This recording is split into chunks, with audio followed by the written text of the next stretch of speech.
ሰላም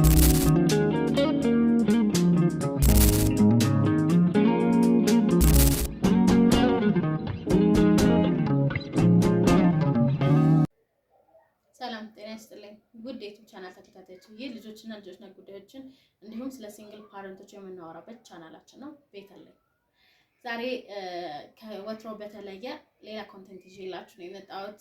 ያም ደግሞ ስለ ሲንግል ማም እና ስለ ግል ህይወቴ አንዳንድ ነገር ልበላችሁ ብዬ ነው። ምናልባት ከጠቀማችሁ ይህ ቪዲዮ የሚጠቅመው ሰው አለ ወይም ይመለከተዋል፣ ወይም ደግሞ ከዚህ ቪዲዮ ጥሩ ሀሳብ ወስዶ ላይፉን ለመምራት ወይም ደግሞ ያለበትን ሁኔታ ለማስተካከል ይረዳዋል ብላችሁ የምታስቡት ሰው ካለ ሼር አድርጉለት። የናንተንም ሀሳብ እቀበላለሁ። እንዲሁም በኢንቦክስ በኮሜንት በተለያየ አጋጣሚ እኔን ኮሙኒኬት ለማድረግና ስለ ሀሳቦቼ ልትመክሩኝ ወይም ደግሞ ልትወያዩ ፍቃዳችሁ ለሆናችሁ ሰዎች በጣም አመሰግናለሁ። የዛሬው ሀሳቤ ሲንግል ማም በተመለከተ የተለያዩ ቪዲዮዎች ሲዘዋወሩ አየሁኝና እስቲ ቆይ ለምን ትንሽ የኔ ነገር አላጋራቸውም ብዬ አሰብኩኝ። እኔ ሲንግል ፓረንት ነኝ። ከዚህ ቀደም በነበረው ቪዲዮ ላይ አስቀምጫለሁ። ሲንግል ማም ብዬ የማወራበት ምክንያት ሶሳይቲው ሲንግል ፓረንት እና ሲንግል ማም መሀል ያለውን ክፍተት ስለማያውቀው ለእናንተ በሚገባችሁ መልክ ተደራሽ ለመሆን ነው ሲንግል ማም የምለው። ሲንግል ማም ማለት በውጭው ዓለም ላይ ፈልገው ከባሎቻቸው ተለያይተው ወይም ደግሞ ለልጅ ብቻ ብለው ከባሎቻቸው ጋር ተገናኝተው ልጆቻቸውን ከወለዱ በኋላ ከባሎቻቸው ጋር ያላቸውን ግንኙነት አቁም ልጆቻቸው ለብቻቸው ሆነው የሚያሳድጉ እናቶች ማለት ነው። በዛኛው አንግል ስንሄድ ደግሞ ሲንግል ፓረንት ማለት ኦሬዲ ያቺ እናት ወይም ያ አባት ሲንግል ይሁን እንጂ ወይም ብቸኛ ይሁን ወይም አብሮት ያለ የልጁ ወላጅ አጋር አይኑር እንጂ አጠገቧ ወይም አትኑር እንጂ አጠገቡ ኦሬዲ ቤተሰብ ነው፣ ፓረንት ነው። ስለዚህ ሲንግል ፓረንት የሚለው ያስማማናል ማለት ነው። ግን ለሁላችሁም እንዲገባችሁ ያህል ያው ሲንግል ማም እያልኩኝ አወራለሁ ማለት ነው። ስለዚህ እኔ ሲንግል ፓረንት መሆኔን በተለያየ ሚዲያዎች ላይ ለመናገር ሞክሬያለሁኝ፣ ወይም ደግሞ እዚሁ ዩቲዩብ ላይ አድሬስ ላደርጋችሁ ሞክሬያለሁ። ግን ደግሞ ያ ማለት ሲንግል ማምነት በምርጫ የሚገባበት የህይወት ወይም የላይፍ ስታይል አይደለም። ሲንግል ማምነት የምንመርጠው ጉዳይ አይደለም። ልክ ትምህርታችንን ተምረን ትምህርት 12 ስንደርስ እንደምንመርጠው የስራ ፊልድ እንደምንመርጠው የህይወት ሲቹዌሽን ወይም የህይወት ስታይል አይደለም። ሲንግል ማምነት ማለት ሲንግል ዳድ መሆን ማለት በጣም ብዙ የሚበዛው ሲንግል እናቶች ስለሆኑ ስለ ሲንግል እናቶች ትንሽ ነገር ልበላችሁ። ሲንግል እናት ስትሆን አንድ እናት ወይ ተደፍራ ነው ወይ ደግሞ ከባሏ ጋር በጣም አላግባብ የሆነ ያለ መግባባቶች መተው ነው ወይም ደግሞ ባልተፈለገ በጓደኝነት ላይ ሆነው ባልተፈለገ እርግዝና ከጥንቃቄ ጉድለት በመጣ ነገር ነው። ስለዚህ ሲንግል ሴቶች ሲንግል የሚሆኑበት መንገድ በጣም ብዙ ነው። ለምንድን ነው እሱ እንደ ፋሽን ተደርጎ ሲንግል እናቶች በየሚዲያው ላይ የሚወቀጡት ወይም ደግሞ አላስፈላጊ ሜሴጅ ስለነሱ የሚወራ ወይም ለሰው ማህበረሰቡ ሲንግል ማም ተብሎ አላስፈላጊ ኢንፎርሜሽን አድሬስ የሚደረገው? ለኔ አልገባኝም። ይሄንንም ደግሞ ወጣችሁ ሚዲያ ለምታወሩት ሰዎች ሲንግል ናችሁና ሲንግልነት በምርጫ የሚመጣ ጉዳይ አይደለም። ወይ ፈልጋችሁ የምታደርጉት ነገር አለ። ዘምነናል እኛ ህይወታችን ለኛ በቃ ዘምኗል ብለው ያሰቡ ያደረጉ ሰዎች ካሉ እነሱ ይጠየቁበት። ግን ደግሞ በእርግጠኝነት የእያንዳንዱ የሲንግል እናቶች ቤት ቢንኳኳ የሲንግል አባቶች ቤት ቢንኳኳ የሆነ ሪዝን የሆነ ምክንያት የሆነ ታርጌት አላቸው። ሲንግል የሆኑበት ፈልገውት አይሆንም።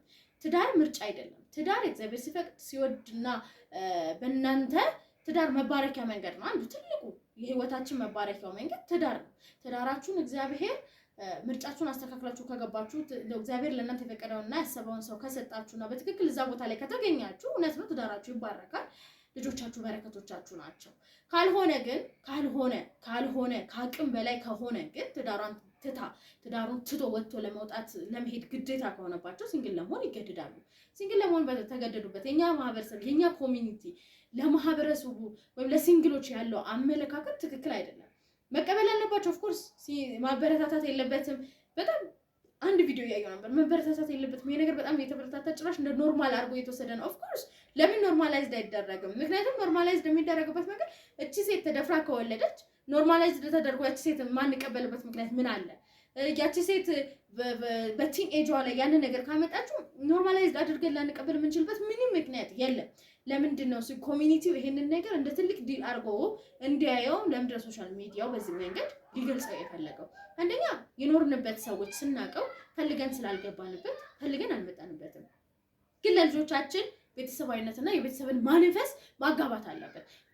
የኛ ጋር ያለው የተበላሸው ነገር ለምን እንደተበላሸ ምክንያቱን ስለምናውቀው ልጆቻችን ጋር ያ ሀፕን እንዳያደርግ ልጆቻችንን በደንብ መስራት ነው የሚጠበቅብን እንጂ እኛ ጋር መተው አቢዝመንት እኛ ላይ እንዲደርስ ምክንያቱም እኛ አቢዝ ተደረግን ማለት እኛን ኮሚኒቲው አገለለን ማለት ወይም ደግሞ እዛ ህይወት ውስጥ ያሉትን ሰዎች ኮሚኒቲው አገለለ ማለት ልጆች ትውልዶች ናቸው አብረው ትውልድን ነው የሚያገሉት።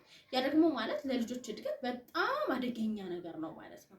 ስለዚህ እንድታውቁት የምፈልገው ነገር ሲንግል ማም መሆን ሲንግል ዳድ መሆን ምርጫ አይደለም፣ የህይወት ምርጫ አይደለም፣ ግዴታ ነው። አንዳንድ የህይወት ግዴታዎች ሲመጡ ያንን ልትሆኑ ግድ ነው ማለት ነው። ስለዚህ ለመፍረድ ከመቸኮላችሁ በፊት ወይም ደግሞ እዛ ህይወት ውስጥ ለመሄድ እዛ ህይወት ውስጥ ገብታችሁ ለመፍረድ ከመቸኮላችሁ በፊት ሲንግል ማምነት ምንድነው? ለምንድነው ሰው ወደዛ የሚመጣው? ማጆሪቲው ምንድነው? እሱ ከዛስ ለምንድነው እንደዚህ የሚሆነው የሚለው ነገር ለማስተዋል በጣም ቅርብ መሆን መቻል አለባችሁ። አለበለዚያ ግን የምታመጡትና የምታደርጉት ነገሮች በሙሉ ሶሳይቲን አቢዝ የሚያደርግ ስፔሻሊ ሴት ልጅን በጣም የሚገርመው ሲንግል ዳድ ተብሎ ከመቶ እንደው 2-3% ራሱ አይወራም። ሲንግል ማምነት ተብሎ ነው እንጂ ሲንግል ማም ስትሆን እኮ ሲንግል ማም የሆነችው ብቻዋን አይደለም። ሲንግል ዳድ አለ ሌላ። እንደውም ያንን ህይወት እንድትኖር እንደ ምርጫ ተደርጎ እንዲወሰድበት በግዴታ የሰጣት ሌላ ወንድ አለ። ይሄንን መታሰብ መቻል አለበት። ሶሳይቲው ይሄንን ማመንና መቀበል መቻል አለበት።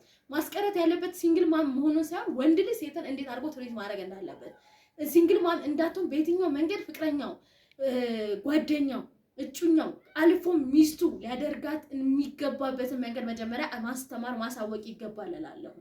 ስለዚህ ያለንን አመለካከት ስለ ሲንግል እናቶች ስለ ሲንግል ፓረንቶች ያለንን አመለካከት መቀየር መቻል አለብን።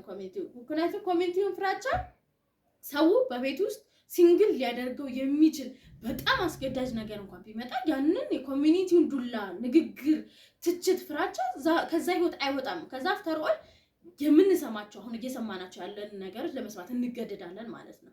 አንዳንድ ጊዜ ህይወት ላይ መቀበል ያለብንን ነገር ኢዚሊ አድርገን ለማህበረሰቡ ሶሉሽን እንዳለው ከሶሉሽኑ ጀርባ ግን ግዴታው ከመጣ መቀበል እንዳለብን ማመን መቻል አለብን ማለት ነው።